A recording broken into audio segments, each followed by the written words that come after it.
As of right now, I'm an IGL and I've IGL 2 seasons. The role of an IGL is just to lead your duo or your trio through the game and just do good calls to where's the best spot for search, where's the best spot to position up, and just to know everything about the game. I think you should always try to get an IGL because there's barely any good IGLs in the world or in Europe, but there's so many fraggers. So if you're a good IGL, you will be picked by one of the best fraggers in the world, and it will do you much easier. You need to watch your games, you need to analyze them, and also you need to watch pro players to understand how to IGL, and like the best way is to analyze your mistakes. It doesn't really matter what loadout an IGL is carrying. He should just carry an AR and a pump, and just make sure that he's always there for his teammates, and can always drop them shields as well, obviously. So in my team, I'm most likely the fragger, and the task of the fragger is like to go for eliminations and bring the items from the eliminations to the IGL, and the IGL can go on the game. The role of the fragger is basically to always get frags in endgame, and make sure to get enough refreshes to drop to the tapper. So what makes a fragger? You need to be confident. Like for example, Vino, he is very good fragger, he has very good mechanics, can easily box someone and eliminate. For the best loadout for the fragger is like 2 weapons and 3 healings. It's like, it depends if what you rather play. Is it assault rifle or SMG? So if you play SMG, play SMG. If you want to play assault rifle, play assault rifle.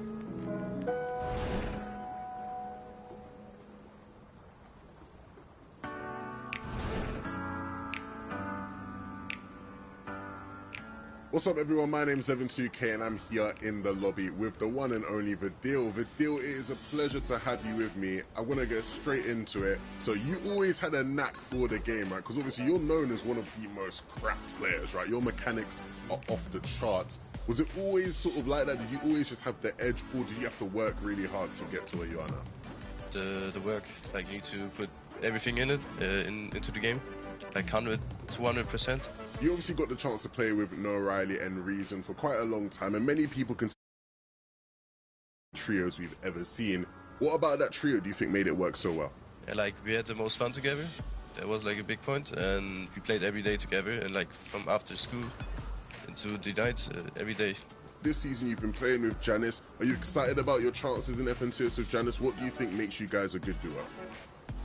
Like the first time I played with Janice, like every time I have an opportunity to get a refresh or something, like Janice follows me up and it's like perfect measure, we fit each other. So I think we have a good chance to win FNCS there if we get Uncon. Well, that's a great point, right? If you get Uncon, where are you landing? Who is it that you come up against on a regular basis? I think many people watching have a good idea, but talk us through it. We land Greasy for the whole year, and we get like contested by 2 pro duos, I think. It's like Stormy Right and Default and Neps and Rain. And are things looking good for your spawn? Are you confident about your chances of spawn against those guys? Yeah, we get like the training from Canada, helping us, and then we win our spawn, yeah. Are there any duos who you look at and you sort of go, I don't want to mess with that duo, right? Who do you think is your biggest competition this season? I would say like Tyson and Chapix, 100%. Like I played a cup with Chapix together and he's like so good somehow. Together with Tyson's the best player. Vidil, what is the #1 thing you still want to achieve in your career? Of course, you're not wrapping up anytime soon, hopefully, but is there anything else that you still really think I need to do this in Fortnite? World Cup win and FNCS. And hopefully this season is the season. We hope, yeah. Well, look, it's been an absolute pleasure having you in the lobby with me, Vidil. Thank you very much for joining. Can you let the people know where they can find you online? Varial on Twitch, YouTube. On Twitter, it's VarialFN.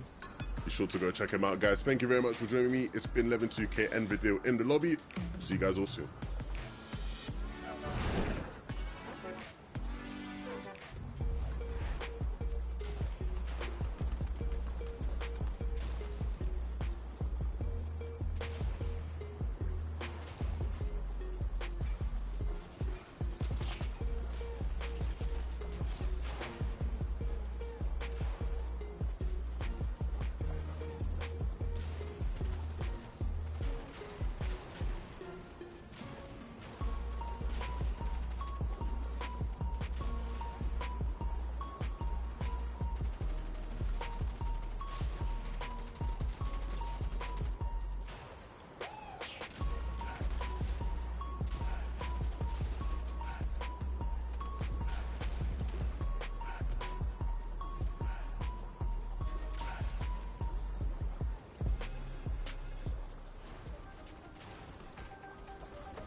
Yo, what's going on, Fortnite fam? Welcome back to the FNCS. There's only room on the battle bus for 12 more duos.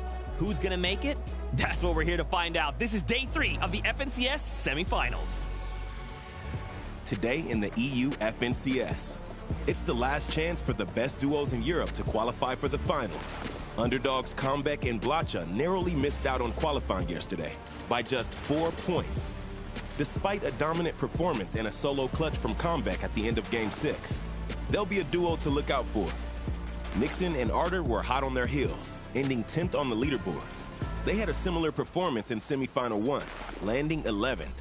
They have the consistency factor needed to make it through the finals. Can they do it today? Danish duo Kovacs and Zrox showed us that they can adapt. An edge map team last season. Yesterday, they dropped more center to pick up tags and protect themselves from the storm surge. Will they clutch a VR today or qualify through consistency? Find out now on FNCS EU Semifinal 3.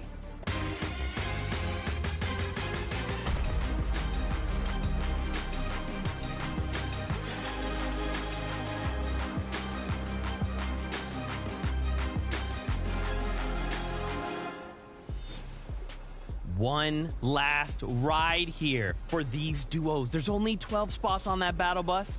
You know, of the 50 duos, they're all thinking, I want that seat.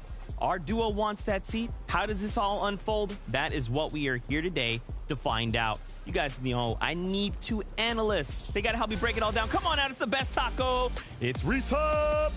Good luck. Good luck. You'll need it. I see. So he changed it from rehearsal. That's great. There's no such thing as rehearsal. That's true. Yeah. Doesn't exist. We do this live all the time. Anyway, hey. He needs some help. He needs some help. I always need help. So we've seen two semifinals days, but only 12 spots remain. What do you expect? Chaos. This is the last chance for any team to qualify. If they don't make it today, their FNCS is completely over. So there's going to be some tense matches, I tell you. When it comes down to Game 6, there's going to be some battles. This has been such a competitive region as is. We all know how aggressively EU likes to play it out. So these duos, they know everything on the line, now or never. Oh my goodness. I'm already stressing. My little heart is already beating real crazy. So let's go ahead and start the show. Okay, that's the only way to calm me down. Come up with me to the board here. Let's talk about the broadcast schedule. So typically, we go 3 qualifiers, go 3 days of semifinals, but we're going to finals not that far away, August 13th and 14th. Make sure you mark your calendars. You don't want to miss out on that. However, what's the format look like? Well, Reese has got us covered. I don't know. Let's figure it out together, though. As we see, of course, we are in the semifinals. We are now in day number 3. The qualifiers have gone. The first 2 days of semifinals have gone. After today, like we mentioned, all we have is the finals. But let's focus in. Semi-finals, day number 3. What do we need to see?